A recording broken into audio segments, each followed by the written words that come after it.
Je vais vous expliquer dans cette vidéo comment on change de vie professionnelle à travers l'histoire que je vais vous raconter.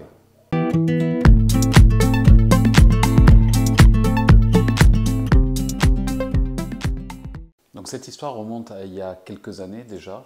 Pour bien comprendre un petit peu pourquoi on a des difficultés à s'échapper et à changer de vie professionnelle, donc de métier, eh bien, il faut aussi comprendre comment on en est arrivé au métier qu'on est en train de faire. Et souvent, c'est une des clés de la compréhension de ce phénomène-là. Quand on comprend pourquoi on est arrivé à faire ce métier, que ce soit par hasard, par nécessité ou autre, on comprend aussi peut-être un petit peu mieux comment on va pouvoir s'en dégager, comment on va réussir à s'en séparer et changer de vie.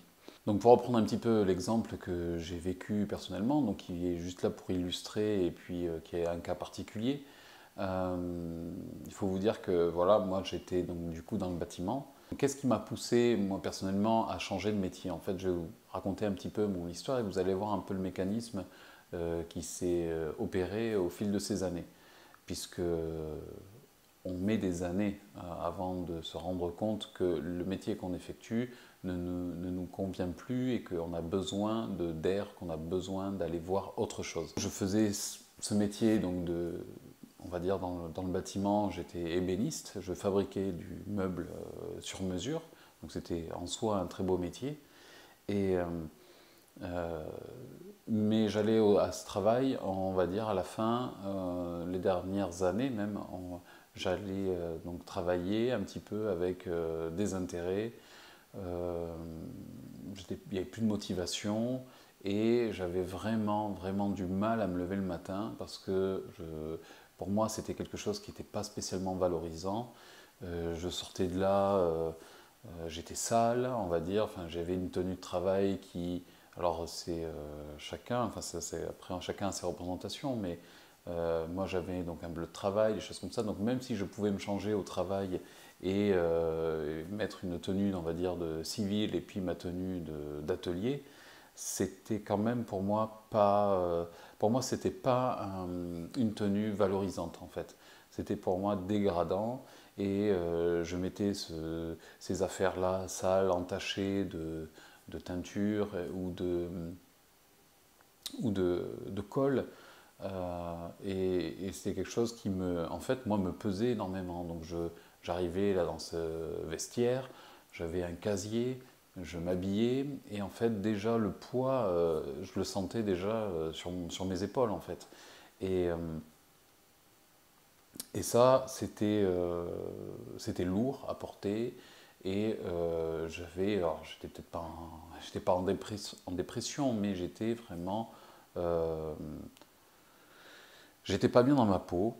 Et ça se ressentait dans tout, on va dire, même dans ma vie perso et aussi ma vie de couple.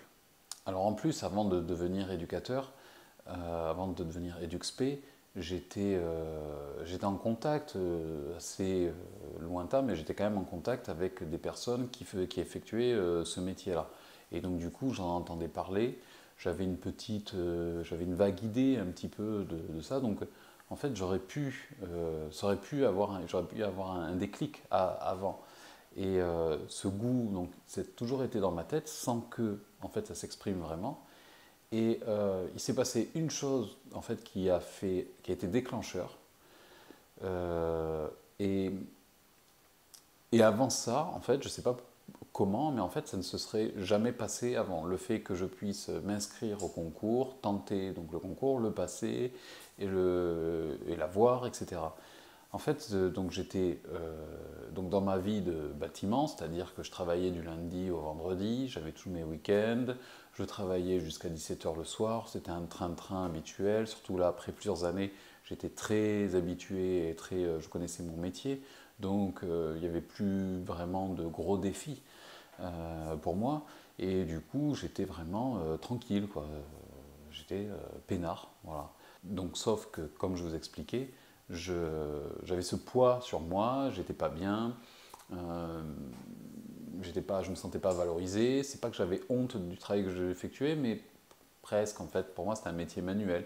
Et même si j'allais dans le très fin, puisque j'étais donc, dans la restauration d'art, ça ne suffisait pas, en tout cas à mes yeux, par rapport à mes propres représentations.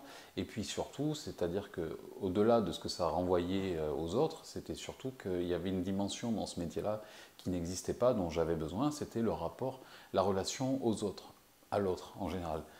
Et c'est un métier qui est très beau, effectivement, mais où on est isolé, c'est-à-dire qu'on est seul, on a un casque en plus sur les oreilles, souvent parce qu'il y a du bruit autour de nous.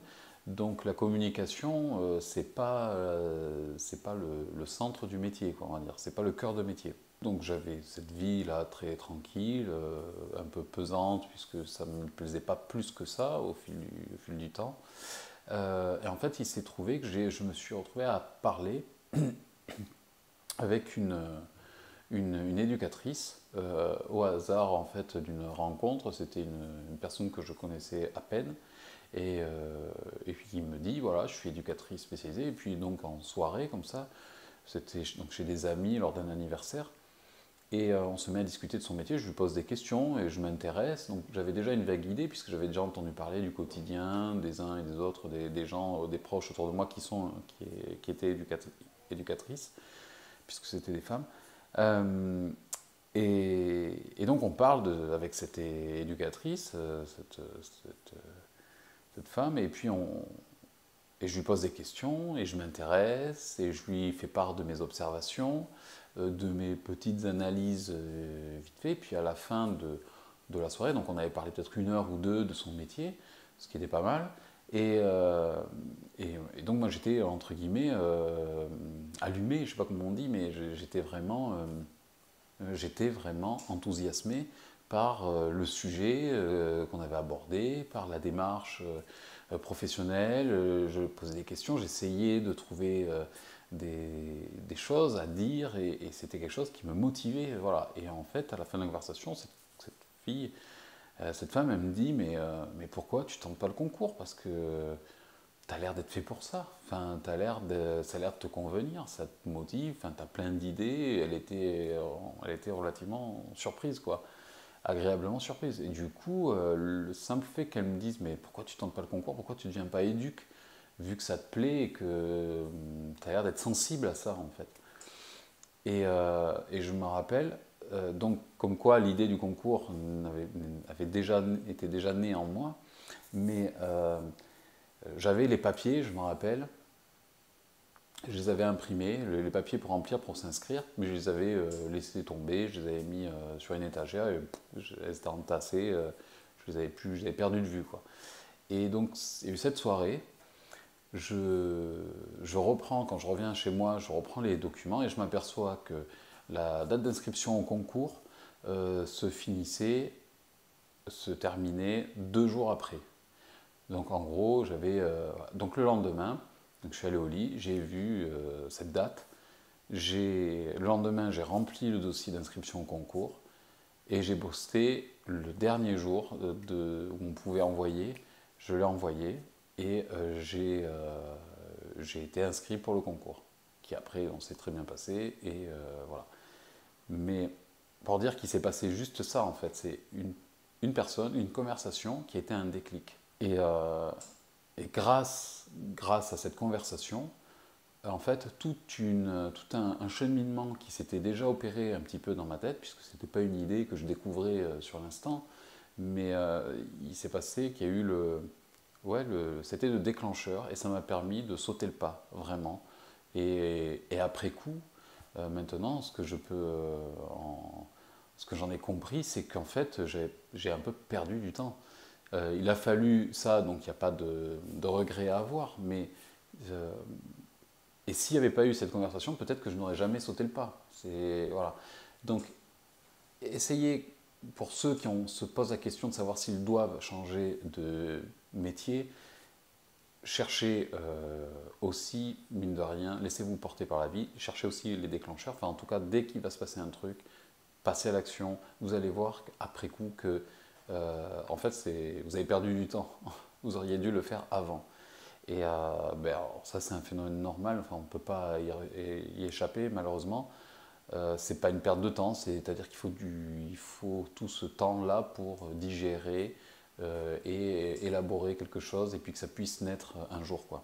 à partir de cette inscription, en fait, je me suis mis à observer les choses et je me suis un peu plus intéressé parce que je me suis dit, il y a le concours, il y a l'échéance du concours. Donc je me suis mis à lire des articles, je me suis mis à regarder un petit peu mon environnement social, vraiment, mais autour de moi, même politiquement, je me suis intéressé à tout et c'est incroyable comme on peut être influencé par notre métier. C'est-à-dire quand on passe 8 heures par jour à fabriquer des meubles, eh bien, on est un petit peu déconnecté d'une réalité sociale et on n'est pas obligé de s'y intéresser. On peut très bien faire ses 8 heures, rentrer chez soi, regarder la télé ou même quelque chose d'intéressant, c'est pas le problème, mais on est forcément moins sensibilisé que si on est sur le terrain, comme c'est mon cas actuellement, où maintenant je suis éducateur, et du coup on est confronté en direct à une réalité sociale, et du coup qui nous fait prendre la mesure des choses, voilà, de la société. Et on est un petit peu éloigné de tout ça quand on est dans d'autres sphères, parce qu'on est toujours dans des mondes qui sont un petit peu enfermants, qui s'enferment, parce qu'il faut se concentrer. Quand on construit un meuble, quand on fabrique du meuble, on est là pour produire des meubles, un mobilier, et du coup, on ne peut pas s'intéresser au cas, je sais pas, des mineurs non accompagnés ou de la place des personnes en situation de handicap dans la société. On s'y attarde beaucoup moins parce que 8 heures par jour ou plus, on est sur des chantiers ou on est à l'atelier en train d'éviter du bois. Alors on peut le faire, on peut s'y intéresser, mais on n'a pas du tout le même niveau, le même regard et le même niveau d'expertise.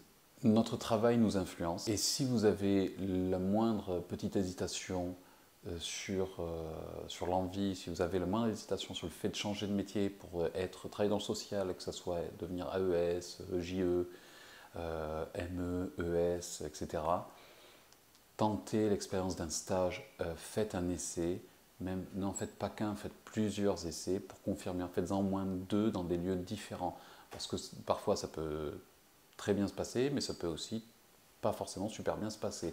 Donc ne restez pas sur une impression négative. Le métier d'éduc, c'est un métier donc humain et c'est magnifique, c'est très enrichissant, c'est très nourrissant. Alors, si vous avez cette sensibilité-là, si vous avez cette propension à vous intéresser à tout ça et que vous avez envie de vous diriger là-dedans et que pour l'instant vous êtes dans je sais pas, dans le commerce ou dans d'autres domaines, eh bien, faites un stage, rentrez en contact avec des éducateurs, parlez avec eux. Vous pouvez aussi m'écrire. Avec certaines personnes, j'ai même un lien téléphonique où régulièrement avec certains on s'appelle. D'ailleurs, c'est aussi pourquoi, c'est aussi la raison pour laquelle je ne réponds pas forcément très rapidement à vos mails. Sachez que maintenant, on a dépassé le millier de personnes sur la chaîne. Je suis bombardé de mails et je suis obligé de sélectionner. Je ne peux pas répondre à tout le monde malheureusement, donc je le fais des fois avec beaucoup de retard, mais j'essaie de le faire. Si vous avez besoin d'un conseil, d'un accompagnement, contactez-moi, dites-le moi, renvoyez-moi des mails, insistez, n'ayez pas peur parce que je suis désolé, mais je vous le dis, je croule sous des dizaines et des dizaines de mails tous les jours. Et avec donc certaines personnes, je mets en place des appels téléphoniques, je vous contacte, on discute, c'est bien plus rapide qu'un échange de mails. Dans la mesure du possible, évidemment. Voilà, donc si vous avez besoin de quelque chose de très particulier, si c'est urgent, si vous êtes en panique, vous me l'écrivez. N'hésitez pas à m'exposer vos situations et j'essaierai de répondre présent pour vous aider. Voilà, c'est le but de la chaîne. Je vous remercie de m'avoir écouté. Si la vidéo vous a plu, mettez un j'aime, partagez-la. Je vous dis à bientôt. À dimanche prochain. Salut!